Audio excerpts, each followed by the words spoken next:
Keto Electrolytes 101, How to Avoid Imbalances and Dehydration on Keto. The very low-carb nature of a ketogenic diet can change the way your body handles electrolytes and water. That means that it can be easy to experience electrolyte imbalances and dehydration when you're first starting and throughout your ketogenic journey. Don't worry though, it's any easy fix. In this article you'll learn, electrolytes on keto. When you begin a ketogenic diet and drastically cut back on carbs, your body produces less insulin and glycogen stores are depleted. For every gram of glycogen, stored carbs, 3 grams of water are stored as well.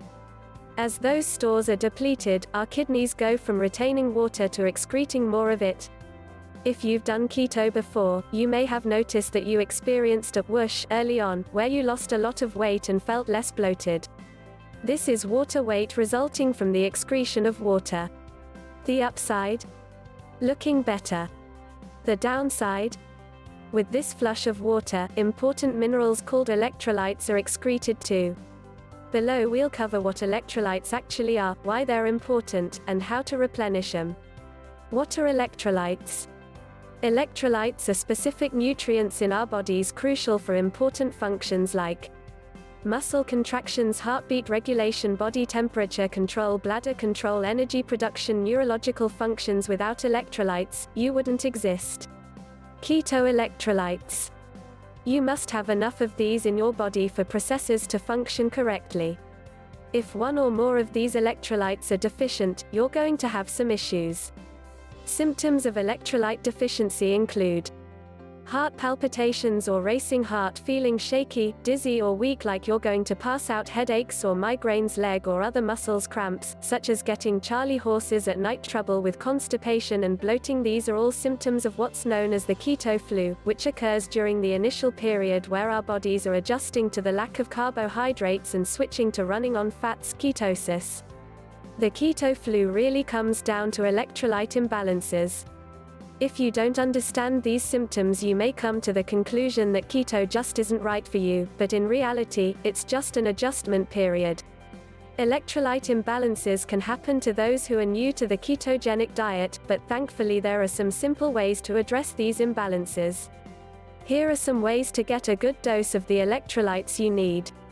4 vitamins and minerals that replenish electrolytes. Electrolytes can be replenished through your nutrition.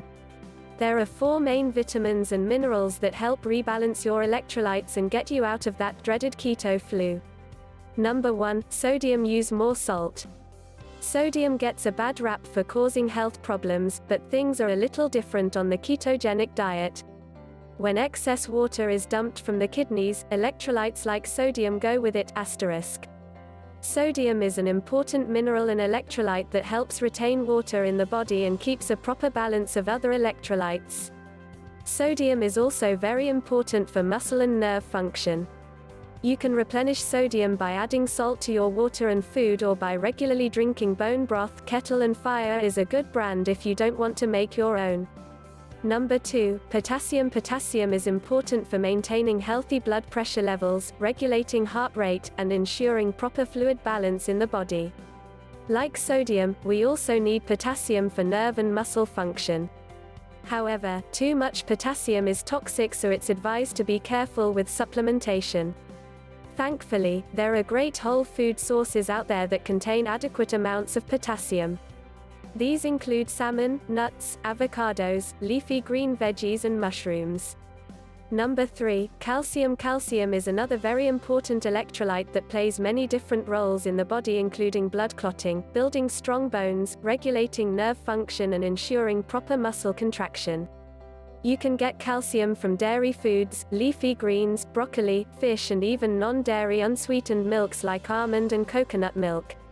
If supplementing with calcium, make sure it includes vitamin D to ensure adequate absorption.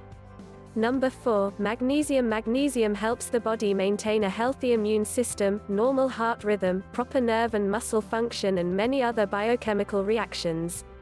Like calcium, it's needed for building healthy and strong bones. Leafy greens and nuts have magnesium, but you may need to supplement as well. Around 500 mg per day is sufficient for most people. There are many more vitamins and minerals you need to consider when you're on the keto diet, but a keto greens powder is usually the best way to cover all your vitamin and mineral bases. Note, if you lead an overly stressful life or exercise often, you may need more of these minerals. Stress can affect hormone balance, leading to further fluid and electrolyte imbalances, and hard exercise can deplete sodium levels to a greater degree. Now that we've covered the importance of electrolyte balance on keto, the next section will address another complaint that is common for those who are first starting off: dehydration. Dehydration on keto water makes up more than 50% of your body and is probably the most important necessity in life. Obviously, getting enough water is crucial for our ability to thrive. Although everyone should be mindful of their body's water requirements and stay hydrated, if you're eating a ketogenic diet, at least in the beginning phase, you may have higher water needs. The low-carb nature of this diet leads to more water loss, as we discussed earlier. This can lead to at least mild dehydration, which can contribute to constipation and many of the other keto flu symptoms. So, what can you do about this? The answer is pretty obvious: drink more water, but here are some tips for staying hydrated. How to stay hydrated. Since the main reason for electrolyte depletion on keto is excess water excretion and less water retention, increasing water and electrolyte intake is the best way to prevent issues with imbalances. The amount of water that you need to consume daily depends on your activity levels, the climate you live in, the other foods and drinks you consume, and others.